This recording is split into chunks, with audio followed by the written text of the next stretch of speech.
بسم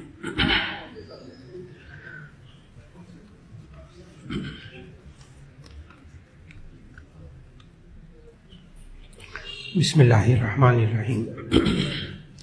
ایک صاحب نے سوال کیا ہے کہ دوران سجدہ اگر نمازی کے پاؤں زمین سے اٹھ جائیں تو کیا نماز ٹوٹ جائے گی؟ تو اس کا جواب یہ ہے کہ اصل میں نماز کے لیے استقرار علی الارض یعنی زمین پر ٹکے رہنا یہ شرط ہے۔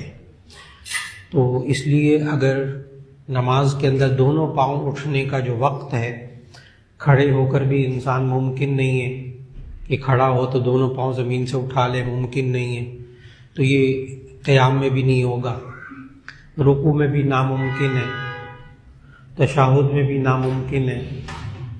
صرف ایک ہی صورت رہ جاتی ہے سجدہ، جس میں دونوں پاؤں زمین سے اٹھ جائیں۔ تو سجدے کے اندر دونوں پاؤں یا ایک پاؤں کا کچھ حصہ زمین پر لگا رہے تو نماز ہو جائے گی۔ اگر بالفرض کسی وقت اٹھ گئے اور ایک دم رکھ لیے تو بھی نماز ہو جائے گی۔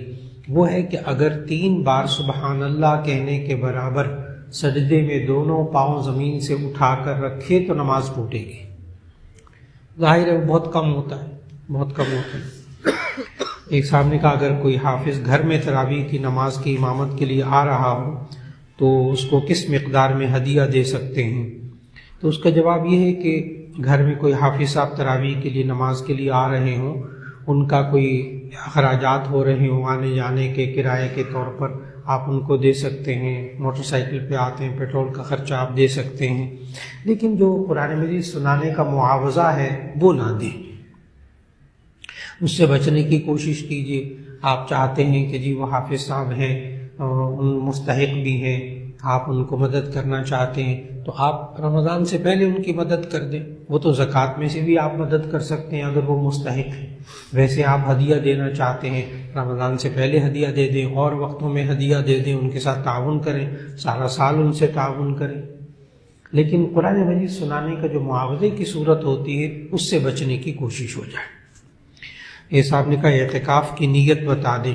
جی اعتکاف جو کہ انشاءاللہ رمضان کے قریب آخری عشرے میں جو جمعہ آئے گا اس میں بھی انشاءاللہ تفصیلات اس کی بیان ہوں گی کہ اعتکاف مردوں کے لیے یہ سنت ہے، اور آخری 10 دن رمضان کے روزے بھی رکھیں اور مسجد میں رہیں، اسے اعتکاف کہتے ہیں۔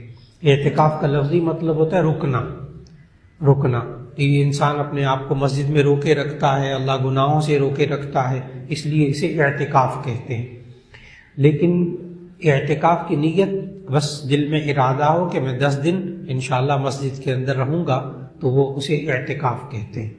اور یہاں جامعہ شفیہ میں تو ماشاءاللہ بہت بڑی تعداد میں لوگ اعتکاف میں بیٹھتے ہیں، باقاعدہ درخواستیں لی جاتی ہیں، ان کا نظم ہوتا ہے، اور ان کے سحری کا وقت کا انتظام اور افطار کا پورا انتظام الحمدللہ پورے اعتکاف میں سب کا ہوتا ہے الحمدللہ۔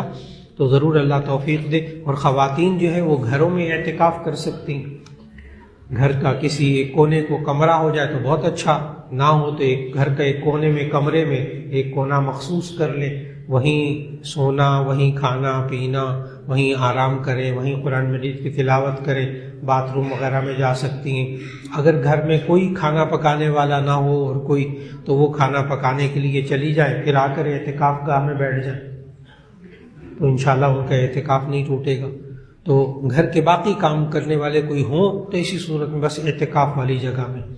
پھر یہ اعتکاف کے اندر بہت لوگوں میں، خواتین میں مشہور ہوتا ہے، اور مردوں میں بھی، کہ چپ کر کے رہنا، بالکل بات نہیں کرنی۔ نہیں، بات کریں، کوئی کام کی بات ہو کر لیں، لیکن یہ بھی نہیں کہ اعتکاف کے اندر موبائل استعمال کر رہے ہیں اور جناب واٹس ایپ استعمال کر رہے ہیں، وہ چیزیں نہ ہوں۔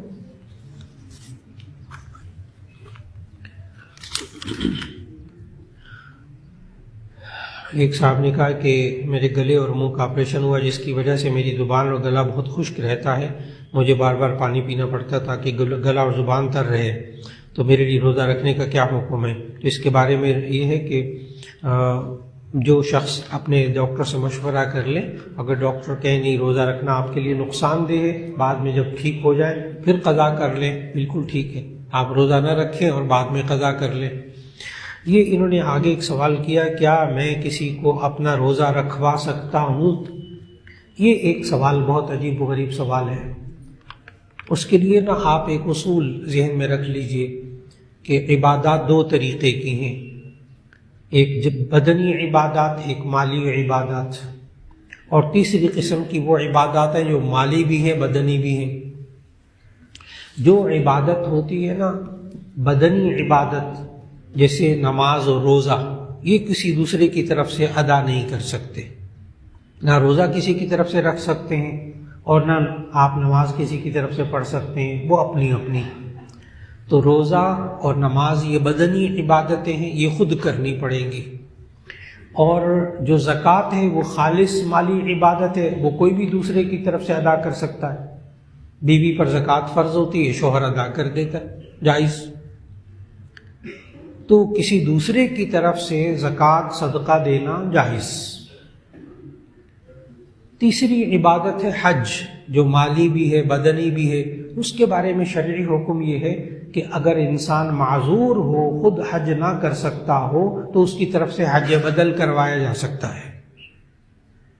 لیکن یہ جو انہوں نے سوال کیا کیا میں کسی کو اپنا روزہ رکھوا سکتا ہوں؟ نہیں، روزہ رکھوانا کسی اور کو اپنے حصے کا یہ درست نہیں. لیکن ہمارے معاشرے میں ایک اور بات ہے، فدیہ. فدیہ جو ابھی جمعے میں بھی میں نے بتایا کہ کوئی بندہ روزہ رکھنے کی آئندہ بھی قضا کرنے کی طاقت نہ رکھتا ہو تو ایسی صورت میں وہ فدیہ دے دے. اب فدیہ کیا ہے؟ طعام مسکین، ایک مسکین کو 2 وقت کھانا کھلانا.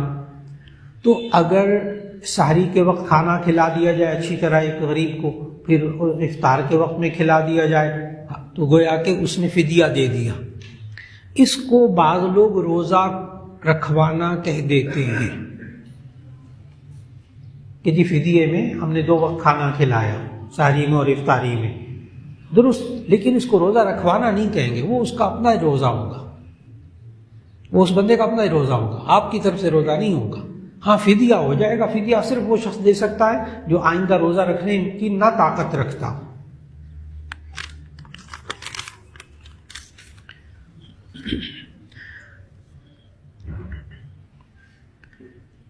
جی، ایک صاحب نے مختلف جو کمپنیاں ہوتی ہیں کہ جس میں انسان اپنا جو ہے وہ پیسہ رکھ کر منافع کماتا ہے، تو اس میں ذہن میں رکھیے گا جو اسلامی بینک ہیں اس میں اگر رکھ کر تو کسی اسکیم میں آپ لگائیں تو منافع جائز اور حلال ہوگا. اس کے علاوہ باقی جو ہیں اسکیمیں مختلف قسم کی، ان میں مفتیان کرام سے الگ آ کر پوچھ لیں.